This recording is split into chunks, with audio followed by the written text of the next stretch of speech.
L'émission Rencontre est rendue possible grâce à la participation de Décor RT, créateur d'ambiance.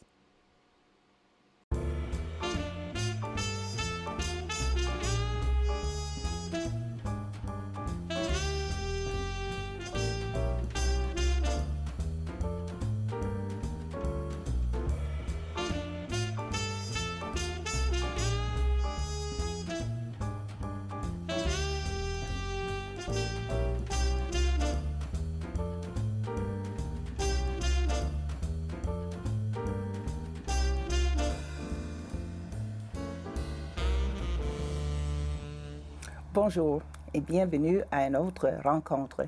J'ai tellement hâte d'échanger avec mon invité aujourd'hui. Il est natif du Brésil, mais il a beaucoup suivi mes traces. Et c'est tout un hasard qu'on s'est rencontrés. Je suis avec un professeur d'anglais au cégep de Thetford, Luis Lima. Salut, bonjour. Luis. J'ai tellement hâte. J'aime beaucoup ça. Tu viens de la capitale Rio.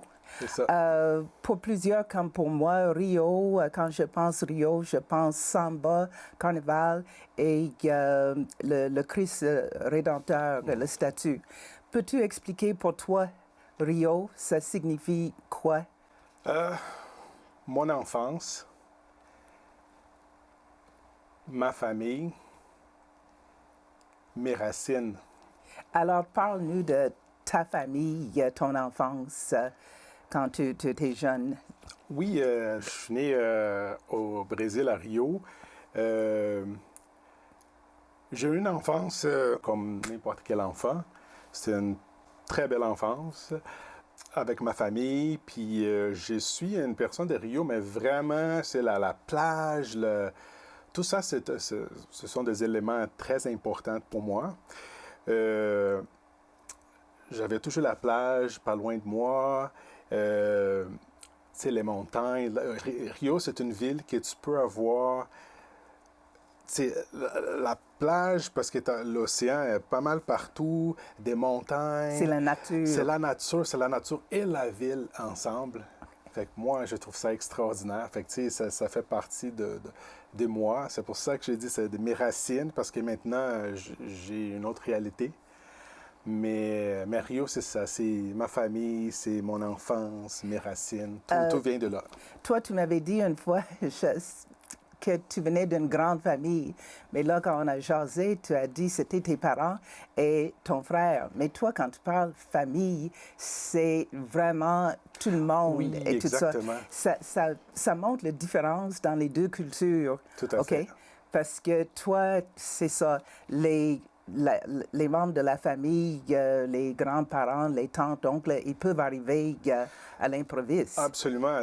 Au Brésil, quand je parle de famille, on fait tout ça ensemble. Là. La famille, c'est juste pas mon père, ma mère et mon frère. C'est mes grands-parents, mon oncle, ma tante, les cousins ensemble. Les cousins, nous sommes comme des frères et sœurs. Frères et sœurs. Exactement.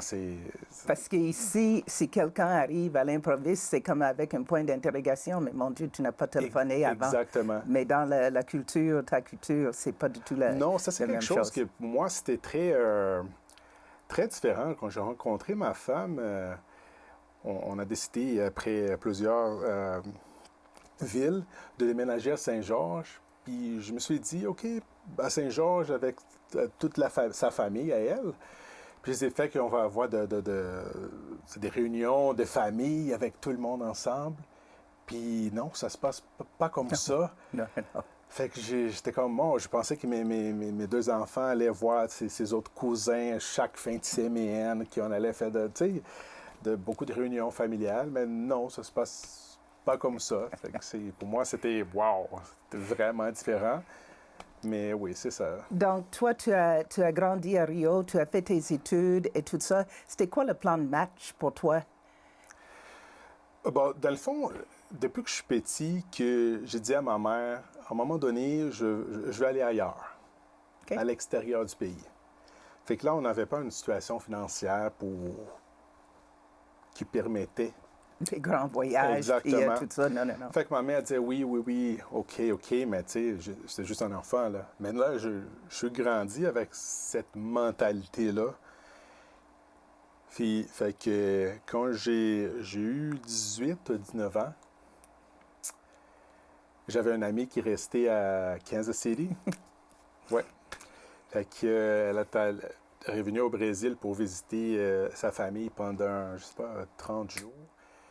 Puis elle m'a dit, hey, c'est ton rêve, hein? Hey, tu reviens avec moi à Kansas City? My Puis God. dans 30 jours, j'étais comme, pardon?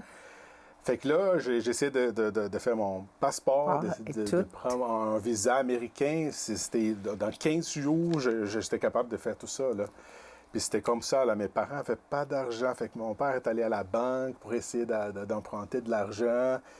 Puis ma famille a aidé un petit peu. Ouais, c'était vraiment spécial. Ben, c'est ça quand j'ai dit au début que tu suis mes traces parce que Kansas City, comme tu sais, c'est ma ville natale. Oui. Et quand tu as dit que toi, mais tu es allé là pour passer juste quelques jours, mais tu as fini par rester combien de temps? Ouais, dans le fond, l'idée, c'était juste d'améliorer mon anglais. Parce que tu parlais pas. Ouais, pas grand-chose. Juste, j'avais un niveau de base, peut-être intermédiaire, mais pas plus que ça.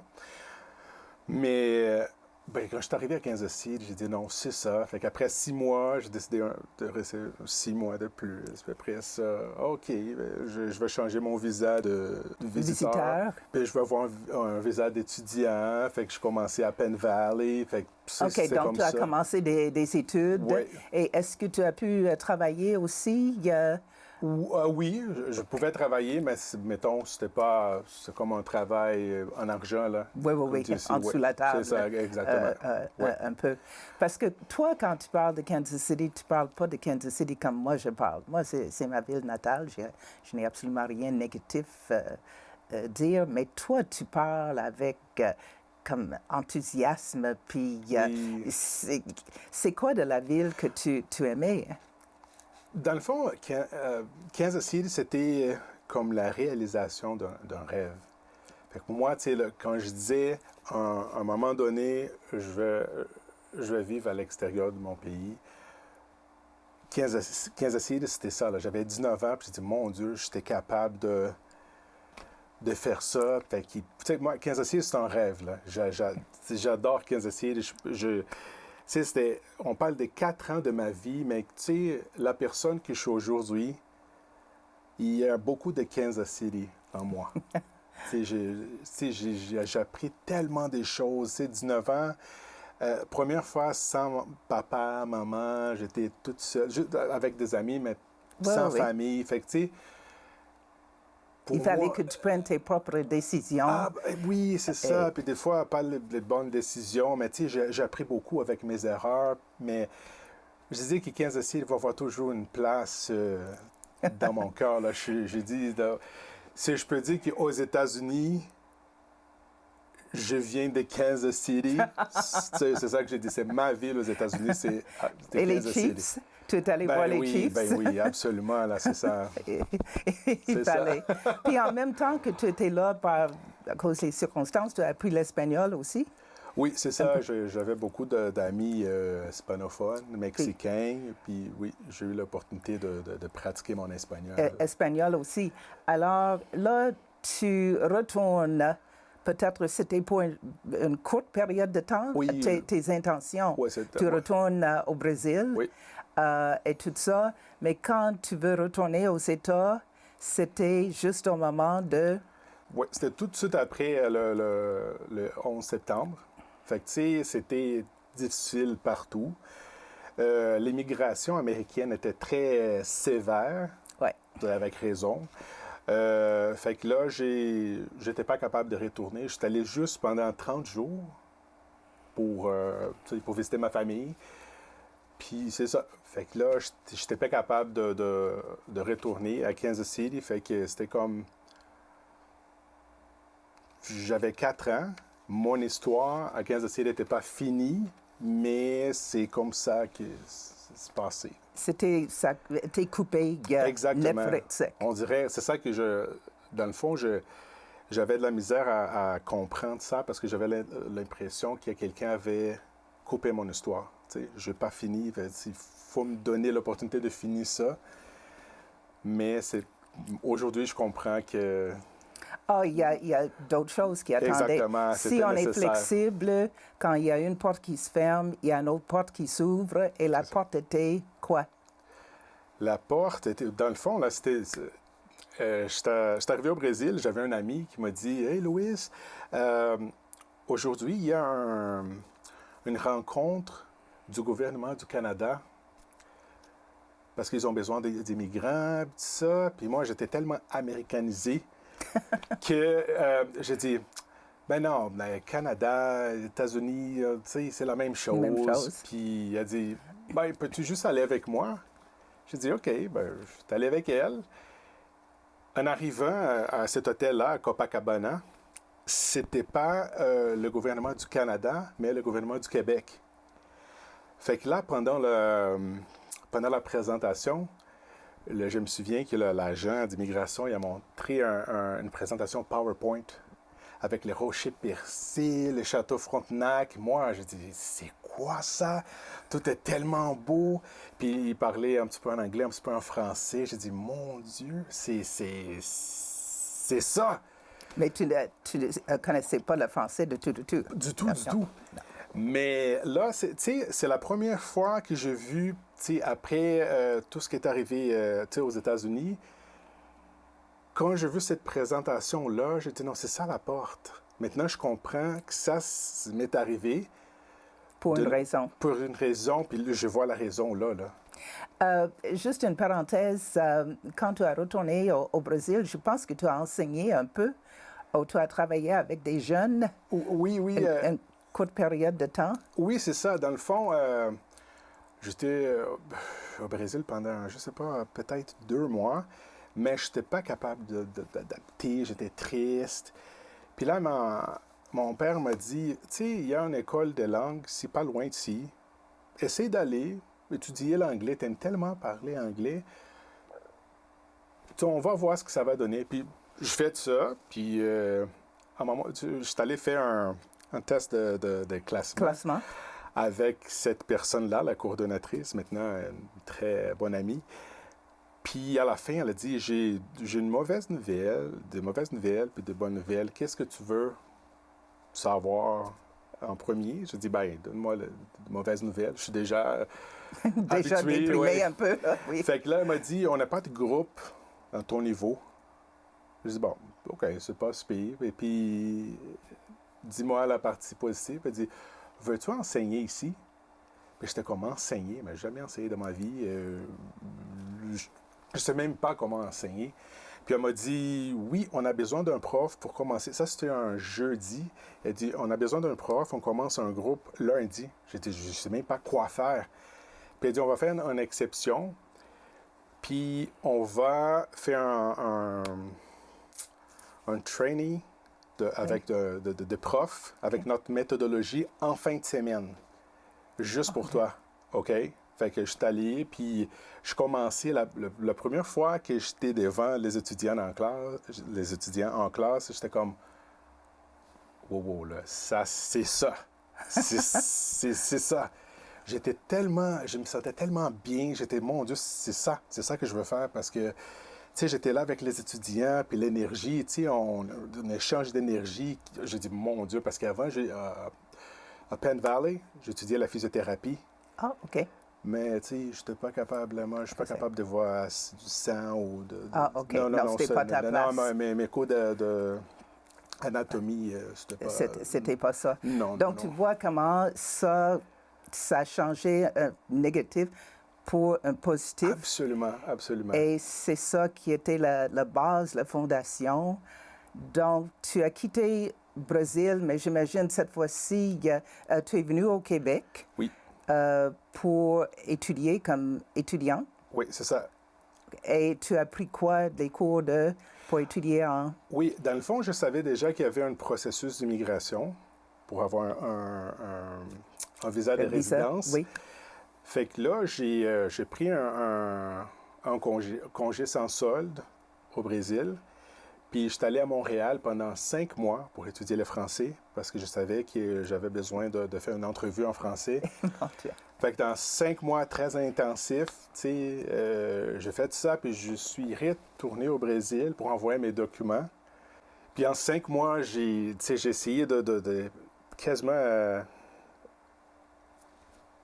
décorer, mémoriser tout ce que j'avais besoin de dire aux agents d'immigration pendant Pour l'entrevue. le résident Parce que 5 permanent mois, et c'est tout. pas assez pour, tu sais, te rendre bilingue, mais tu sais, j'ai dit, c'est pour ça, ma stratégie, c'était, il va me poser la première question, puis ça, je veux dire tout ce que je dois dire, puis ça a marché, là. À la fin, il a dit, oui, vous êtes Oh my gosh. sélectionné pour vivre au Quelle Québec. belle J'ai dit, oh, nouvelle. ben, merci, merci.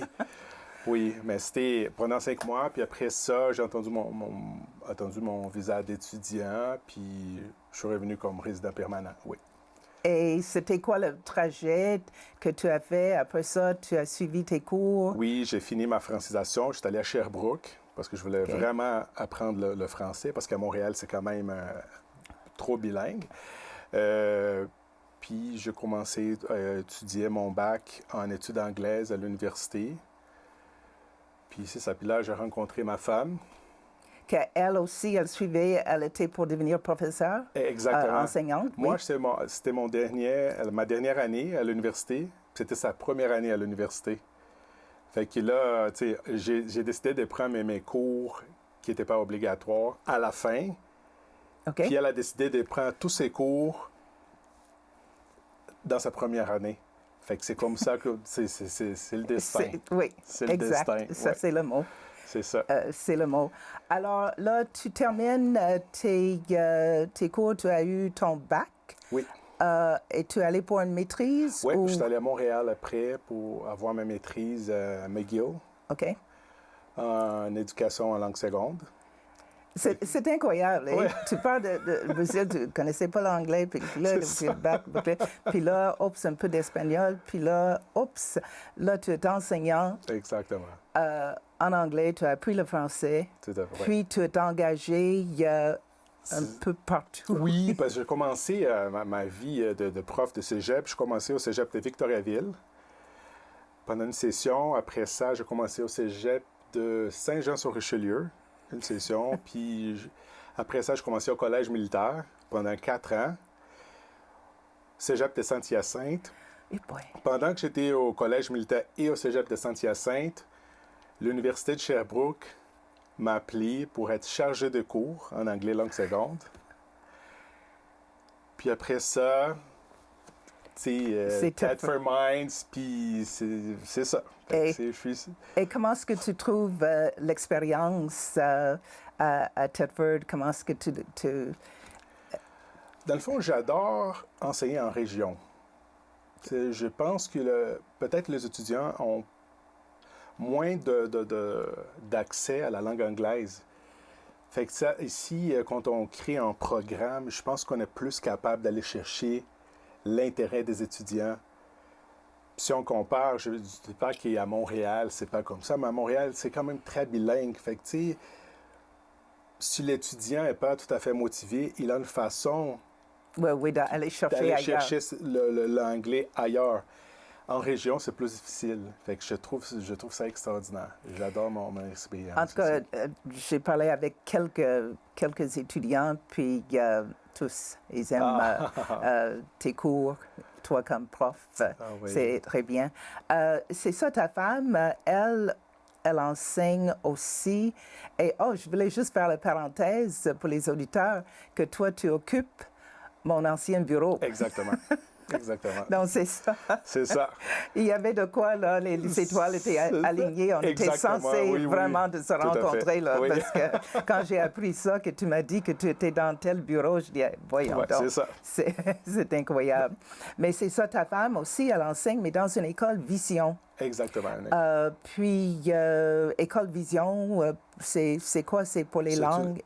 Oui, c'est une école primaire trilingue. Les étudiants étudient en anglais en respectant la partie en français. Puis ils ont, je ne sais pas combien d'heures d'espagnol par semaine. Fait que c'est rendu à la 6e année, ils sortent vraiment trilingues de l'école. Et est-ce que tes filles assistent à cette école-là? Ma fille, l'année passée, oui. OK. Cette année, non. À cause de la COVID. la on a COVID décidé et de... tout, oui. Oui, c'est ça. Mais c'est...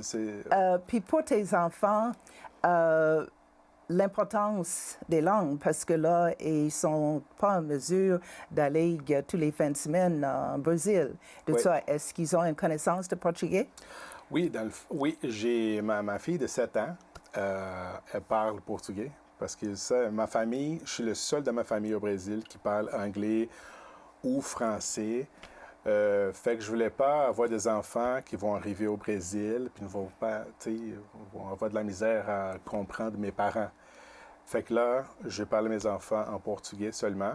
J'ai une fille de 3 ans qui commence à parler de mots français, portugais, puis tout ensemble. Ah oui, c'est normal. correct, oui. Mais ma fille de 7 ans, elle a fait sa garderie à l'école Vision. Fait qu'elle est déjà fluide en anglais. Elle, étant donné que ma femme enseigne à l'école Vision aussi, elle se parle beaucoup en anglais, les deux. Fait que ma plus vieille, de 7 ans, elle parle les 3 langues, puis en même temps, puis en anglais avec sa mère, en français avec mamie, papi, puis en portugais avec moi, puis Ah, c'est excellent parce que c'est vraiment important de garder la culture, toutes ces racines-là. Puis à un moment donné, c'est sûr que présentement, il n'y a pas beaucoup de voyages, mais vous allez retourner à un moment donné. Oui. Je sais que vous avez hâte. Et qu'est-ce que tu fais, Luis, dans temps libre? Est-ce que, là, c'est sûr, tu viens de Portugal, donc on pense, est-ce que tu joues au soccer, mais pas nécessairement? Non, Es-tu sportif? Bon. Non. Non, tu n'es pas sportif du tout? Non, pas du tout. OK. J'aime manger la poutine. Hey, j'ai entendu par un collègue que toi, tu pouvais manger la poutine matin, après-midi et soir. Oui, donc, c'est loin d'être la nourriture portugaise. C'est quoi? Qu'est-ce que tu aimes? Dans le fond, je suis un gars, j'adore les frites. OK. Fait que, quand on parle de frites, puis j'adore le fromage. OK. C'est déjà quelque chose, un winner. Fait que là, c'est pas juste un fromage, c'est un fromage qui fait du bruit. Un fromage qui communique avec toi. Puis la sauce, je dis, oh, c'est la joie, là. Ça, c'est wow. C'est la joie totale. Ah oui, exactement. Ah, mais j'adore ça, là. Oh. Oui, c'est parce que j'ai parlé à un de tes collègues, puis c'est ça qu'elle m'a dit que tout le monde lui, sait, j'ai dit, oh, Monsieur Poutine, oui, c'est moi. C'est toi. En tout cas, c'est bien. Hey, merci beaucoup d'avoir échangé, puis fait ça. Merci pour l'invitation. J'espère qu'on va avoir la chance de garder le contact. Absolument. Et tout ça. Et lors de que l'émission est diffusée. On est déjà rendu à l'automne. Je te souhaite une très belle session. Merci beaucoup. OK, merci. Et merci à vous, les auditeurs. J'espère que vous avez appris un peu de tout sur Portugal, sur Brésil, Kansas City et tout. C'était vraiment intéressant pour moi. J'espère que pour vous aussi. Alors, ceci termine l'émission. Je dis à la prochaine rencontre.